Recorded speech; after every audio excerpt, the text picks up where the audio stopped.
Hello guys, welcome back to my YouTube channel learn with me exam में आपका स्वागत है। हम आशा करते हैं कि आप स्वस्थ और मस्त होंगे।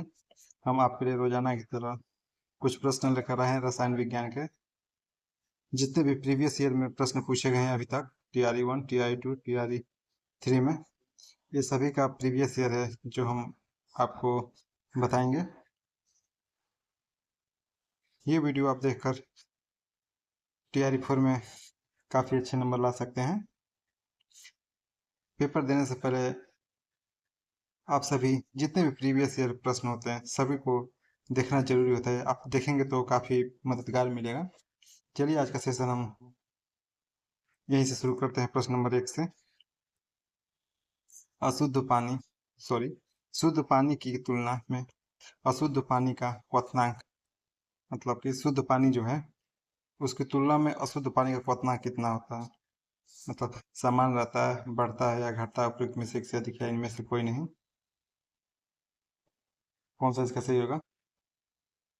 इसका ऑप्शन नंबर बी से होगा, बढ़ जाता है। अशुद्ध पानी की तुलना में शुद्ध पानी का कथना बढ़ जाता है। ऐसा इसलिए होता है क्योंकि पानी में अशुद्धियां वाष्प के दबाव को कम कर देती है, जिसका अर्थ है क्वथनांक तक पहुंचने के लिए एक ऊष्मा की आवश्यकता होती है। शुद्ध जल का क्वथनांक शुद्ध जल का क्वथनांक कितना आता है? 100 डिग्री सेल्सियस होता है। इसलिए ऑप्शन नंबर बी से होगा। अगला प्रश्न देखिए, TRE 2.0 में पूछा गया प्रश्न है। अगला प्रश्न, हाइड्रोजन परमाणु में 93 स्थिर कक्ष का अर्धव्यास किससे समानुपाती होता है? किसके समानुपाती होता है? 1/n² n या n², उपयुक्त में से एक से अधिक या इनमें से कोई नहीं। सभी साथी उत्तर देने का प्रयास करेंगे। इसका ऑप्शन कौन सा सही होगा? इसका ऑप्शन नंबर सी से होगा, n²। हाइड्रोजन परमाणु का नाभिक प्रोटॉन से निर्मित होता है तथा इससे इलेक्ट्रॉन संलग्न होता है। बोhr के मॉडल के अनुसार हाइड्रोजन परमाणु में 93 स्थिर कक्ष का हाइड्रोजन परमाणु क्रमांक n² होता है। इसलिए ऑप्शन नंबर सी सही होगा। अगला प्रश्न, अभिक्रिया जिसमें ऑक्सीकरण संख्या घटती है, अभिक्रिया जिसमें ऑक्सीकरण संख्या घटती है को कहा जाता है, क्या कहा जाता है जिसमें ऑक्सीकरण संख्या घटती है? अपचयन, उपचयन, अपोपचय क्रिया, अभिक्रिया, उपयुक्त में से एक से अधिक या इनमें से कोई नहीं। अभिक्रिया जिसमें ऑक्सीकरण की संख्या घटती है, इसका ऑप्शन नंबर कौन सा सही होगा? इसका ऑप्शन नंबर ए सही होगा, अपचयन, जो कि ऑक्सीकरण शब्द का प्रयोग तत्व होता था यौगिक ऑक्सीजन के संयोग के लिए होता है। अगला प्रश्न, निम्नलिखित में से किस तत्व की परमाणु त्रिज्या सबसे बड़ी है? इसमें किसकी सबसे बड़ी है? लिथियम, बेरिलियम, बोरान, उपयुक्त में से एक से अधिक या इनमें से कोई नहीं। परमाणु त्रिज्या पूछ रहा है, कौन सी इसमें से बड़ी है सबसे? इसका ऑप्शन नंबर ए सही होगा, लिथियम, जो कि किसी परमाणु के नाभिक के उसके बाहरी इलेक्ट्रॉन कक्षा के बीच की दूरी को परमाणु त्रिज्या कहते हैं। किसे कहते हैं? बीच की दूरी, बीच की दूरी को परमाणु त्रिज्या कहते हैं, कहते हैं। इसका लिथियम का परमाणु त्रिज्या 117 pm होता है, और जबकि बोरान का परमाणु त्रिज्या 112 pm से तथा 87 pm होता है। अगला प्रश्न, फलों को जबरदस्ती पकाने के लिए निम्नलिखित में से किस गैस का उपयोग किया जाता है?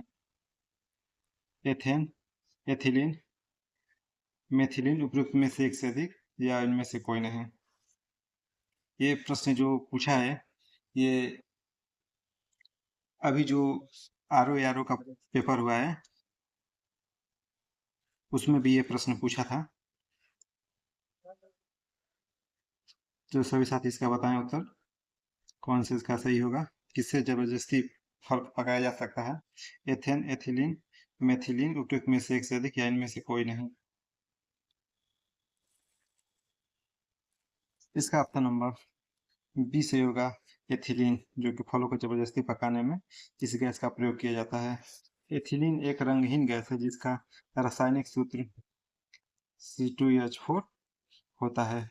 इसके संपर्क में आने से कच्चा फल पक जाता है, क्योंकि एथिलीन हवा में ऑक्सीजन के साथ प्रक्रिया करके कार्बन डाइऑक्साइड और पानी बनाता है। ये उत्पाद फलों को पकाने की प्रक्रिया को तेज कर देता है। आप देख सकते हैं कि मार्केट में काफ़ी, जिसे हम कार्बाइड से भी पकाया जा सकता है, पकाते भी हैं। अगला प्रश्न,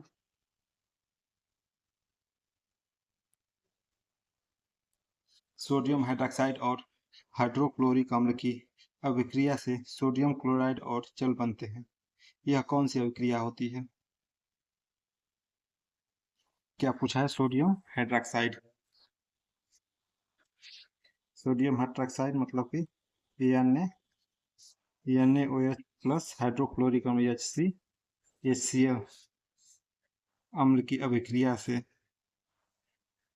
से कौन सा बनता है? मतलब कि NaCl प्लस H2O।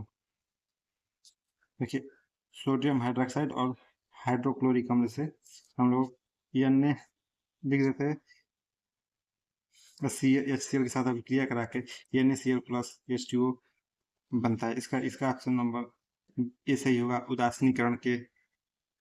उदासीनीकरण एक ऐसी अभिक्रिया है जो सोडियम हाइड्रॉक्साइड और हाइड्रोक्लोरिक अम्ल की अभिक्रिया से सोडियम क्लोराइड और जल बनता है। ये है आपका सोडियम क्लोराइड, ये हो गया जल, इसलिए ऑप्शन नंबर ए सही होगा। अगला प्रश्न, इमली में कौन सा अम्ल है? मेथनोइक अम्ल, टार्ट्रिक अम्ल या लैक्टिक अम्ल? उपयुक्त में से एक से अधिक या इनमें से कोई नहीं। ये प्रश्न आर आर में अभी पूछा है, कुछ दिन पहले जो पेपर हुआ था, ये भी प्रश्न सेम टू सेम पूछा जाए, जितने भी, वही तो बता रहे हैं, जितने आप प्रीवियस ईयर पूछेंगे पेपर वाले, सब हम लोग प्रीवियस ईयर करके जाएंगे ताकि जल्दी से उसे उत्तर दे सकें। इमली में कौन सा अम्ल पाया जाता है? इसका ऑप्शन नंबर बी सही होगा, टार्टरिक अम्ल, जो कि हम लोग पेड़ों से जब इमली ढूंढते हैं तो टार टार के पत्तियों को टार टार के हम लोग ढूंढते हैं, जिसे टार्टरिक हम लोग कहते हैं, इसलिए इसका ऑप्शन नंबर बी सही होगा। चलिए इसका अगला व्याख्या देखते हैं। इमली में टार्ट्रिक अम्ल पाया जाता है। कुछ पदार्थ है उनके अम्ल, मतलब सिरका में एस्टिक अम्ल, सेब में मैलिक अम्ल, दूध में लैक्टिक अम्ल, नींबू का रस में सैटिक अम्ल। अगला प्रश्न, लोहे के बुरादे में तनु हाइड्रोक्लोरिक अम्ल डालने से क्या होता है?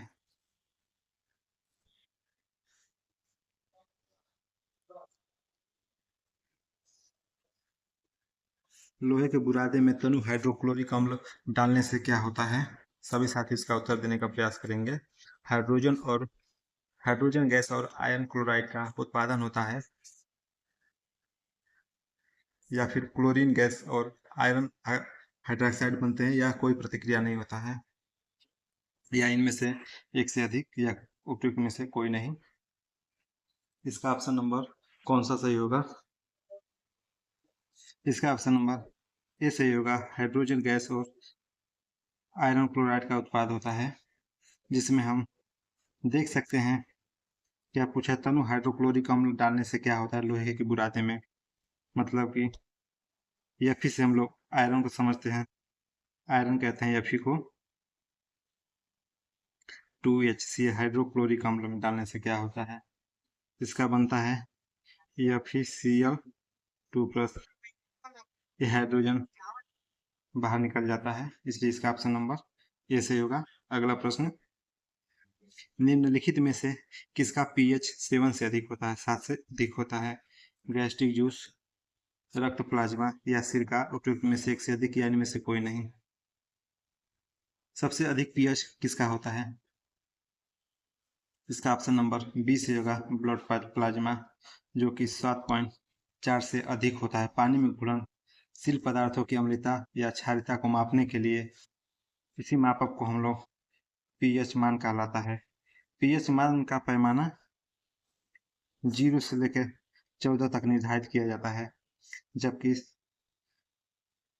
पीएच मान 7 पदार्थ वाले को उदासीन हम लोग कहते हैं, जबकि उससे ऊपर वाले को क्षारीय और सबसे कम वाले को अम्लीय कहते हैं।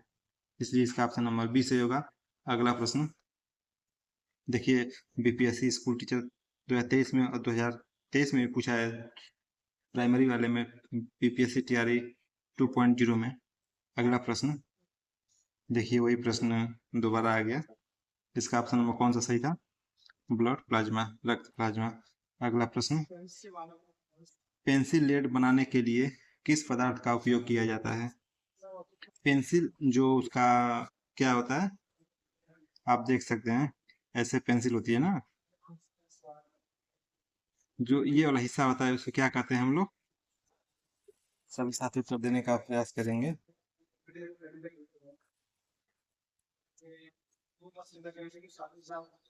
सल्फर, सिलिकॉन या ग्रेफाइट, उपयुक्त में से एक से अधिक या इनमें से कोई नहीं।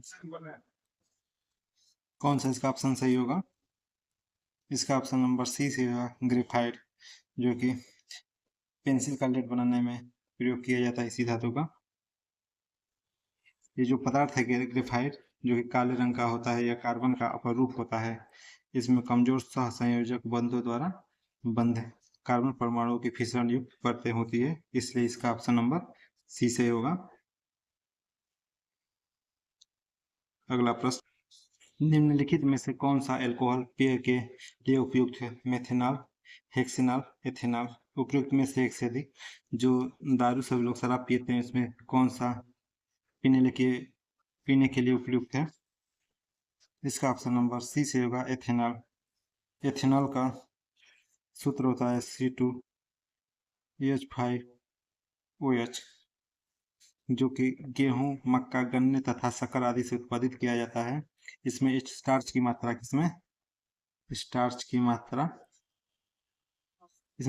की मात्रा उच्च होती है। एथेनॉल का उपयोग पीने के लिए शराब के रूप में किया जाता है, जबकि मेथेनॉल और हेक्सेनॉल का उपयोग